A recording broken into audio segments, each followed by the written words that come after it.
রংপুরের ক্ষীরমোহন আর নলডাঙ্গার শুকনো গোল্লার জন্য দেশ জুড়ে পরিচিত কুড়িগ্রাম জেলা। তবে এবার ঐতিহ্যবাহী এই দুই মিষ্টির পাশে নতুন করে ঝড় তুলেছে এক ভিন্নধর্মী স্বাদের রসগোল্লা, সবুজ রঙের ঝাল রসগোল্লা।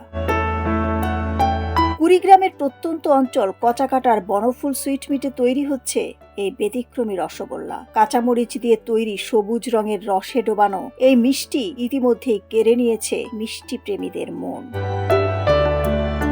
রসগোল্লার নাম শুনলেই ছোট বড় সবার চোখে ভেসে ওঠে চিনির রসে ডোবানো গোল গোল সাদা ছানার বল। কিন্তু সময়ের সঙ্গে সঙ্গে বদলেছে রসগোল্লার রূপ আর স্বাদ। সেই পরিবর্তনের ধারায় এবার যুক্ত হয়েছে কাঁচা মরিচের ঝাল স্বাদ। মিষ্টির মিষ্টতা আর মরিচের ঝাঁজ দুয়ে অনন্য মেলবন্ধনেই তৈরি হয়েছে এই সবুজ রসগোল্লা।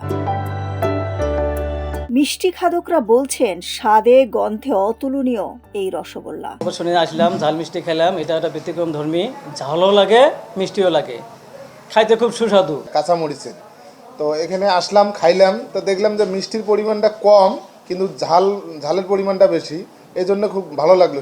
ঝাল মিষ্টি প্রথমবার খেলাম, ভালো লাগলো, কাঁচামরিচের ফ্লেভার পেলাম।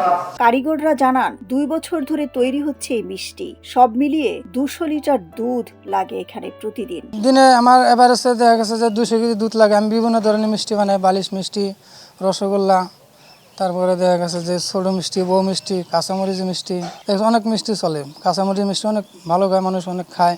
গ্রাহকদের আগ্রহ থাকলে আরো নতুন কোনো মিষ্টি তৈরির ইচ্ছে আছে প্রতিষ্ঠানটির। আমার দোকানে 20 প্রকার মিষ্টি আছে। এখন একটা মিষ্টি তৈরি করছি, কাঁচামরিচ মিষ্টি। তাও মিষ্টি চলে ভালো, অনেক দূর থেকে মানুষ আসে নিয়ে যায়, আকাশে ভুঙ্গে মারি। আরও নতুন নতুন আইটেম করার সিদ্ধান্ত নিয়েছি। সাধারণত মিষ্টির মতোই 240 থেকে 260 টাকা কেজি ধরে বিক্রি হচ্ছে এই রসগোল্লা। ডেস্ক রিপোর্ট, সোনালী নিউজ।